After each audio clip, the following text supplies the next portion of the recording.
Today, I'd like to continue the discussion on my narrative on the euro, Germany, and what could possibly be multiple narratives going forward on what could happen with the euro. Okay? So, my whole premise is that how the euro functioned for the last 30, 40 years is now looks like it's not economically possible anymore. What do I mean by that? The euro, the currency, the euro, was adopted by all the countries in Europe. Okay? And the difference is they don't have the same taxing power, right? And of course, we have all these different economies. Greece and Italy and Spain are totally different than Germany and France, okay? So there was always this difference in the economies. So the important part that people must realize is when the Europeans, as Europeans, decide that they're going to spend money.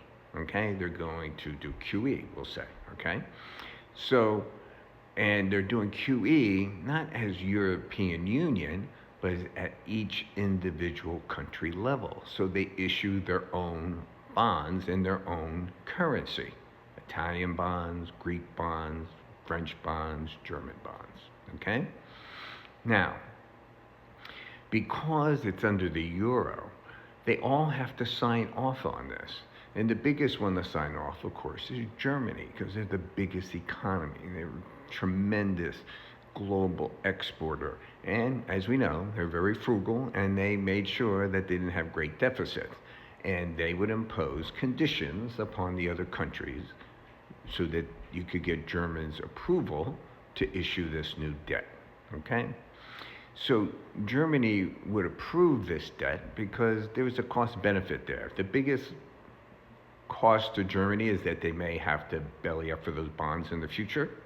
But the benefit is that their biggest export market was actually the European Union. So Germany exported into the European Union more than anybody else.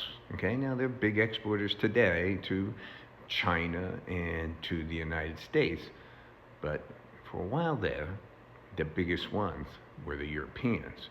So they couldn't actually cut them off, so it became a negotiation every single time. So what's changed? What's changed is that Germany no longer is the economic powerhouse that it was for the last 30, 40 years. It's not even close. If you watch my videos that I pinned there for you, the biggest thing is the cheap energy from Russia. It no longer is there. So the Europeans, German in particular, I saw when it first happened when Russia cut off the gas, Germany was paying 13 times more for energy than America was. And we're talking business now, okay? We're not talking about you and me, okay? We're talking about businesses. They were paying 13 more.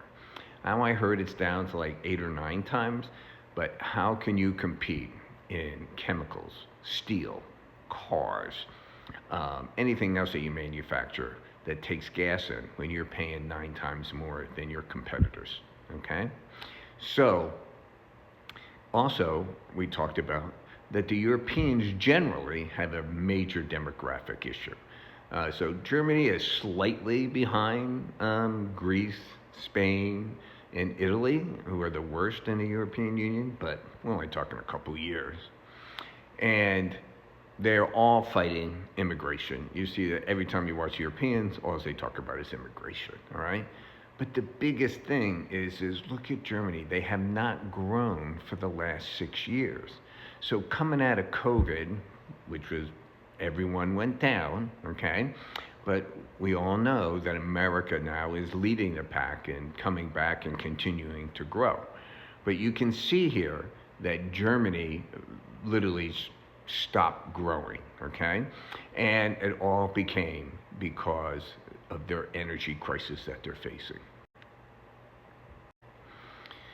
Now, seeing that chart there, not good for Germany, but even more importantly, Germany last year had negative economic growth, negative, all right? And they've announced last week that they're going to be negative for 2024 also. They're going to have 2 years of negative growth. And what does that mean to us? Well, think about it. We say if we have 2 negative quarters, we are in a recession, right? They have 2 negative years.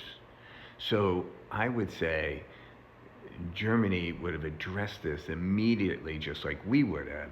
But what it is they have a structural problem. The structural problem is that they can't get cheap energy prices so that they can be competitive. And we've seen what this has done. You had the first layoffs at Volkswagen in 87 years. BASF is closing down in Germany. I hate to say this, but they're down in Louisiana, who has the cheapest gas in America, because if you're making chemicals, you're making it with gas, all right? So that's the other thing. And finally, this is the economic political uncertainty in Germany versus US, Italy, and France, all right? And you can see Germany is way, way up there, way over us. So you see Germany, France, Italy, and then America. Think about that. We're last on the political uncertainty, which is unbelievable, all right? So what does this mean to us as investors? I'm not talking us as Americans, as investors, all right? So how the European Union was designed and functioned since its inception is now no longer the same set of circumstances. Germany isn't that powerful.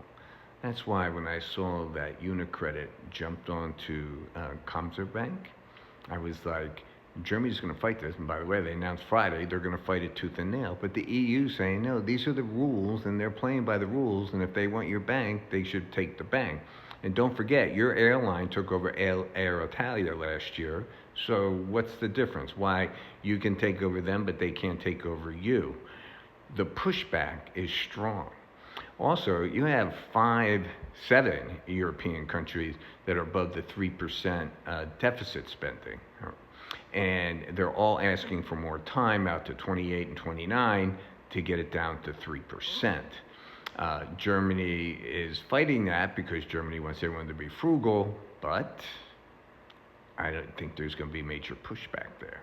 So, since Germany is no longer the engine of Europe, not only is it not an engine of Europe, its whole model of being a global powerhouse exporter is now seriously under attack. Whether they can recover from the energy and the demographics, I don't know. My opinion is that once this starts breaking down, it's going to break down. Now, we can talk about different narratives that could come out of this, right? I mean, I can think of one way that you could see the European Union kind of like bifurcating.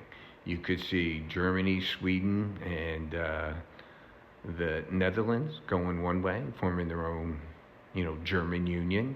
You could see France and Spain and Italy coming together with Greece. And then you could see the Central European countries coming together under their own, let's say, CENTCOM, we'll call it, central countries, all right? Because Germany, because they're losing their economic power, you also lose your political power.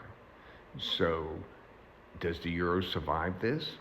Can it survive it? And under the new circumstances? I don't know. What do you think? Like and follow and comment. Thank you very much.